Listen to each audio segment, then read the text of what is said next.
Hello दोस्तों, English bite में आपका स्वागत है। आज आपके लिए लेकर आए हैं डेली यूज इंग्लिश वर्ड, जिसका यूज करके आप अपनी इंग्लिश को इम्प्रूव कर सकते हैं। आई फील, जिसकी मीनिंग होती है मुझे लगता है। आई थिंक, जिसकी मीनिंग होती है मेरे ख्याल से। आई वुड से, जिसकी मीनिंग होती है मैं कहूँगा कि। इन माई ओपिनियन, जिसकी मीनिंग होती है मेरी राय से। नेक्स्ट है इफ़ यू आस्क मी, जिसकी मीनिंग होती है अगर आप मुझे पूछो तो। नेक्स्ट है इन माई व्यू, जिसकी हिंदी होती है मेरे नज़रिए में। आई रेकन, जिसकी हिंदी होती है मेरी मानो तो या मेरा मानना है। नेक्स्ट है हाउ डज दैट साउंड, जिसकी हिंदी होती है कैसा रहेगा। नेक्स्ट है अकॉर्डिंग टू मी, जिसकी हिंदी होती है मेरे हिसाब से या मेरे मुताबिक। दैट साउंड इज ऑसम, जिसकी हिंदी होती है बहुत बढ़िया रहेगा।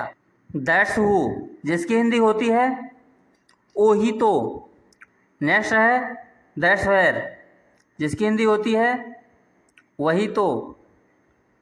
नेक्स्ट है दैट्स व्हाई, जिसकी हिंदी होती है इसीलिए तो। नेक्स्ट है दैट्स हाउ, जिसकी हिंदी होती है इसी तरह तो। नेक्स्ट है दैट्स होम, जिसकी हिंदी होती है उसी को तो। नेक्स्ट है दैट्स व्हेन, जिसकी हिंदी होती है उसी समय तो। नेक्स्ट है दैट्स व्हाट, जिसकी हिंदी होती है वही बात तो या यही बात तो। नेक्स्ट है दैट्स फ्रॉम वेयर, वहीं से तो। नेक्स्ट है दैट विच या दैट द थिंग, जिसकी हिंदी होती है यही चीज तो या वही चीज तो। नेक्स्ट है एट फर्स्ट, जिसकी हिंदी होती है पहले तो या शुरू में।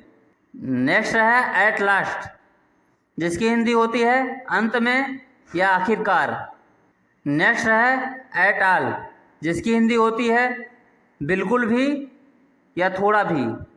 नेक्स्ट है ऑल द सेम, जिसकी हिंदी होती है एक जैसा, पूरी तरह से समान।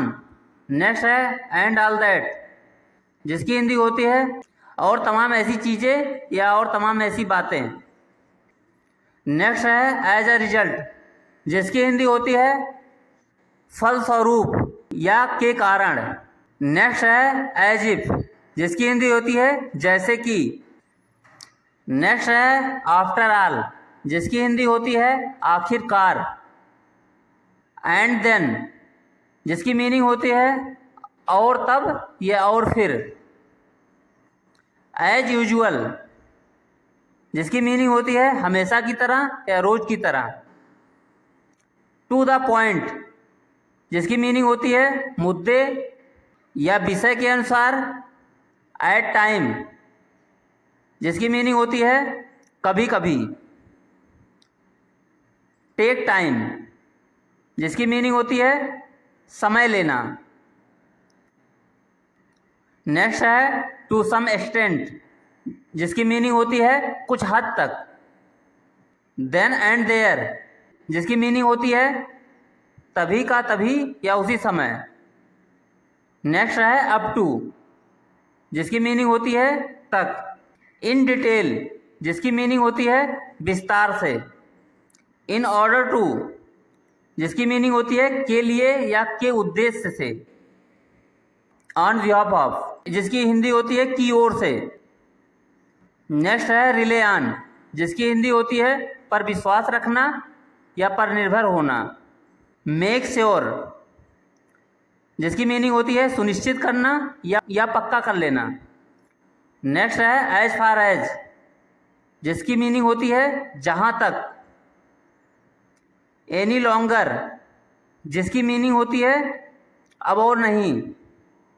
एंड व्हाट नॉट, जिसकी मीनिंग होती है और क्या नहीं।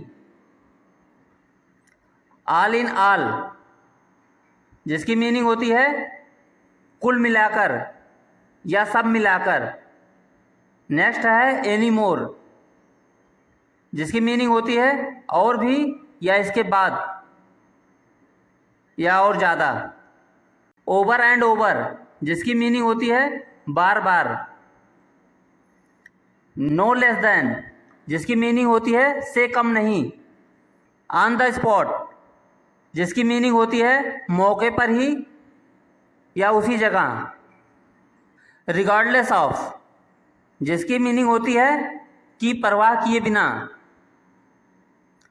मोर और लेस जिसकी हिंदी होती है करीब करीब या ज़्यादा या कम या लगभग।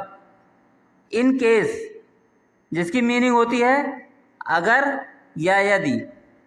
भले ही को इंग्लिश में क्या कहते हैं आप लोग इसको कमेंट सेक्शन में ज़रूर बताएं। अचानक को इंग्लिश में क्या कहते हैं इसका आंसर आप लोग कमेंट सेक्शन में ज़रूर बताएं।